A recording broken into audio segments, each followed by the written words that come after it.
আমি এমন একটা মানুষ, সহজে কোনো কিছুই হয় না। নিজে হাতে সূচো সুতো দিয়ে পুচকি এই শাড়িটা বানিয়ে প্রমাণ দেওয়ার পর বাপি রাজি হলো বানিয়ে দিতে। কালকে তো বলেছিলাম সমস্ত কথা। তৃপ্তি দি তার মেয়ের জন্য একটা পুচকি রেডিমেড শাড়ি অর্ডার করেছিল। দিদি একটু শাড়িটা বড় রাখতে চেয়েছিল যাতে একটু বেশি দিন পরতে পারে, আর দিদি শাড়িটা বেল্ট দিয়ে বানিয়ে দিতে রাজিও হয়েছিল। যদিও এটা আমার বুদ্ধি, এত সহজে ছোট বড় করে পরা যায়, ফলে বেশি দিন পরতে পারবে। আর কোমরে যেহেতু রাবার দিচ্ছি না, তাই সহজে লুজ হওয়ার চান্সও থাকবে না। শাড়িটা তো একে নিয়ে বানাতে দিয়ে দিয়েছি। দিভাই বলেছিল গোল নেক ও গ্লাস হাতা করে দিতে, আর পিঠে যেন ফিতে থাকে। ছোট বাচ্চা তো, তাহলে সহজে গলে যাবে না।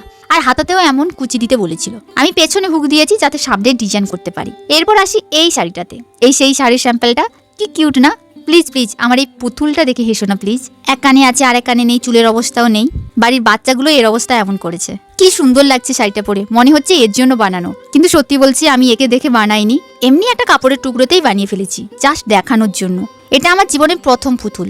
যখন আমি ক্লাস 7 কিংবা 8-এ পড়ি, ঠিক মতোও মনে নেই, নিজে টাকা জমিয়ে কেনা। আসলে বাপি যখন বারবার বলছিল আমি বানাতে পারবো না, আমি বানাতে পারবো না, এই বয়সে আমার মাথায় এইসব ঢুকবে না, তাই আমি নিজেই ইউটিউব দেখে সার্চ করে বানিয়ে ফেললাম। বাপিকেও বলেছিলাম, ভিডিও দেখিয়েছিলাম, বাট বললো আমি পারবো না, ওইসব দেখে আমার দ্বারা হবে না।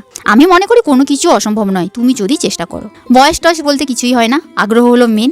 আর তুমি যদি এক ফিল্ডে হও, সেটা তো আরও সহজ, একটু দেখলেই পারা যাবে। যেমন আমায় যত ধরনের কঠিন পেন্টিং দাও না কেন, একটু যদি বলে দেয় বা কোনোজন বানাচ্ছে দেখে নিলাম টেকনিকটা, তো আই ক্যান ডু ইট, আমি পারবই। সত্যি বলতে পেন্টিং করা থেকে এই যে সেলাই করে সার্চ করে করে খুঁজে ভিডিও দেখে দেখে ড্রেস বানানো, এ আমার কাছে খুবই কঠিন লাগে। তাও আমি বানাই, যেহেতু আমার কাছে উপায় নেই। যেমন কুচি দেওয়া ধুতির ক্ষেত্রে ইন্টারনেটে সেটা বানানোর কোনো পদ্ধতিই পেলাম না, ফলে আমাকে কিনতে হয়েছিল, আর কেনাটাকে দেখেই আমি বানিয়েছিলাম। অথচ এত কষ্ট করে আমি জিনিসগুলো বানাবো, বানানোর পর আমার বাপিকে দেখাবো, আর দেখেই বলবে আমি তো এটা জানি, কিন্তু এটা কেন কেন এমন করে কেন, আমি খুঁজেই পাই না। এর আগে তো বলতে পারে না, দেখানোর পরেই বলবে, সবসময় এমন করে। এই হলো ব্লাউজের সামনের পার্ট, আর এই হলো পেছনের পার্ট, আর এটা হলো ওই শাড়িটার ফুল লুক। আর এই হলো আঁচলটা, ওই যে দেখতে পাচ্ছ লেসটা, ওটা আমি হাতে সেলাই করে দিয়েছি। দিভাই দেখে তো এত খুশি আর আনন্দিত, বলার নেই। অবশেষে দিভাইয়ের শখটা পূরণ হলো, অ্যান্ড আমি এত কিছু করে হলেও পূরণ করলাম।